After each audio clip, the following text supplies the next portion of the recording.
Assalamualaikum warahmatullahi wabarakatuh. Selamat pagi. Alhamdulillah kita bisa bertemu kembali dalam pelajaran daring pada pagi hari ini.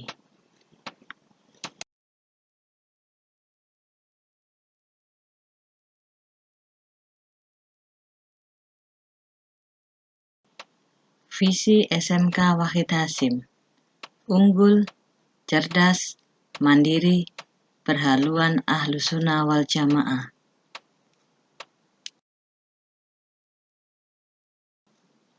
Kompetensi dasar 3.1 mengidentifikasi, memahami, dan menganalisis teks drama, prosa, atau puisi sesuai kaidah.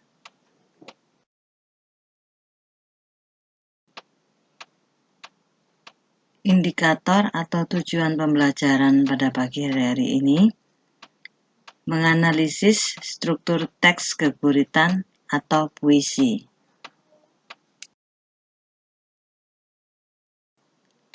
Materi hari ini adalah teks geguritan atau puisi.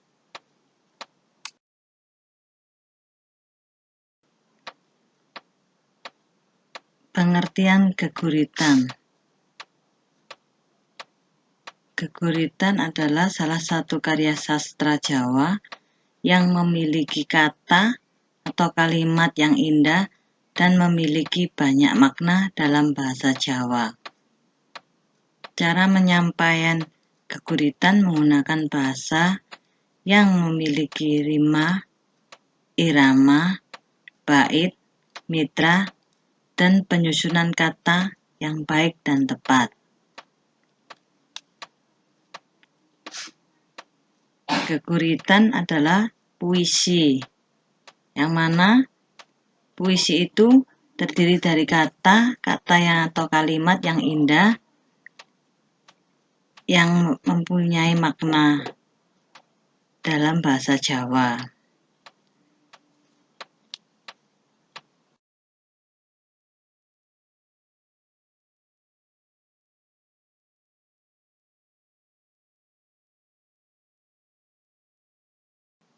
Ciri-ciri geguritan. Seperti karya sastra yang lain, geguritan juga memiliki karakteristik atau ciri khas tersendiri. Ciri atau karakteristik ini juga bisa mempermudah kita dalam membuat geguritan. Berikut adalah hal yang membedakan antara geguritan dan karya sastra yang lain, diantaranya adalah 1. Memiliki aturan seperti tembang macopat, yakni guru wilangan atau jumlah suku kata setiap baris, guru gatra, jumlah bait, guru lagu, huruf vokal terakhir. Kedua, kata atau kalimat yang digunakan dalam geguritan harus mempunyai makna atau arti. Ketiga, geguritan yang dibuat harus menggunakan bahasa yang sopan dan indah. Keempat, terdapat nama pengarang geguritan pada depan atau atas teks geguritan yang dibuat. Ciri-ciri geguritan ada 4, anak-anak. 1. Memiliki aturan seperti tembang macopat. Yang kedua, kata atau kalimat yang digunakan harus ada artinya. Jadi puisi itu kata-kata yang dipakai itu mempunyai arti. Yang ketiga, geguritan yang dibuat bahasanya harus sopan dan indah. Yang keempat, ada nama pengarang geguritan di bagian depan atau teks geguritan yang dibuat itu di bagian atasnya. Namanya geguritan atau puisi itu mesti kata-katanya itu bermakna dan sopan dan mempunyai arti yang indah.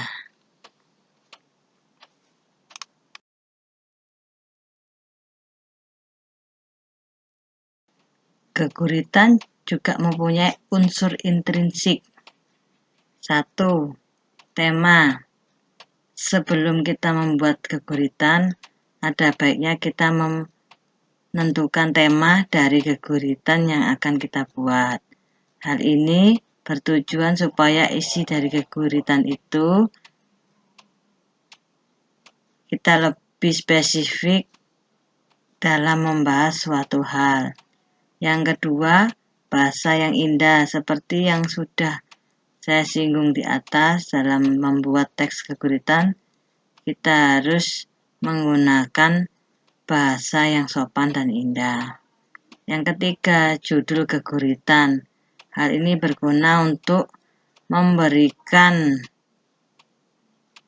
sedikit penjelasan kepada para pendengar atau pembaca keguritan sebelum mereka mendengarkan atau membaca keguritan yang kita buat. Keempat, diksi.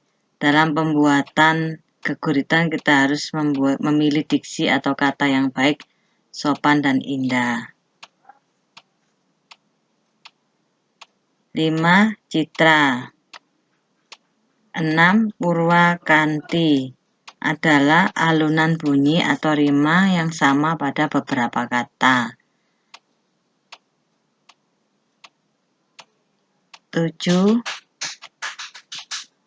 Amanat. Selain harus memiliki makna dan arti, keguritan juga harus memiliki amanat yang terkandung dalam keguritan tersebut.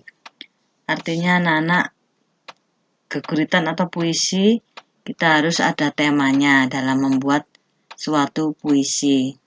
Yang kedua, bahasa yang indah atau yang bagus yang dipakai itu agar menarik pembaca. Yang ketiga, judul keguritan. Judulnya itu harus menarik sehingga para pendengar atau pembaca itu mengerti tentang keguritan yang kita buat. Yang keempat, diksi.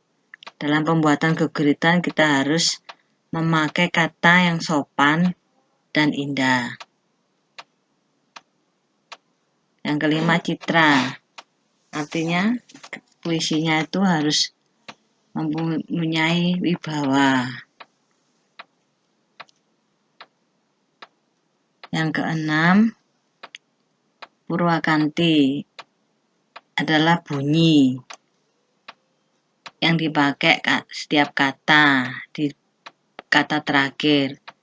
Biasanya itu dalam puisi kalau kata terakhirnya A dalam satu bait itu A semua, atau 2 bait A, atau bait ketiga dan keempat I. Itu biasanya sama, atau diselang-seling dalam satu bait itu sama, atau A, I, itu boleh. Yang terakhir, amanat. Amanat itu adalah pesan. Jadi dalam puisi atau keguritan itu ada pesannya. Jadi tidak asal membuat puisi. Jadi harus memiliki pesan.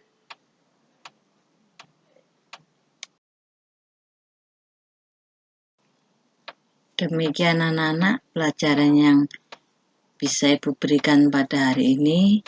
Kalian catat di buku tulis untuk materi ini sehingga kalian ketika nanti bisa dipakai untuk belajar. Selamat belajar. Wassalamualaikum warahmatullahi wabarakatuh.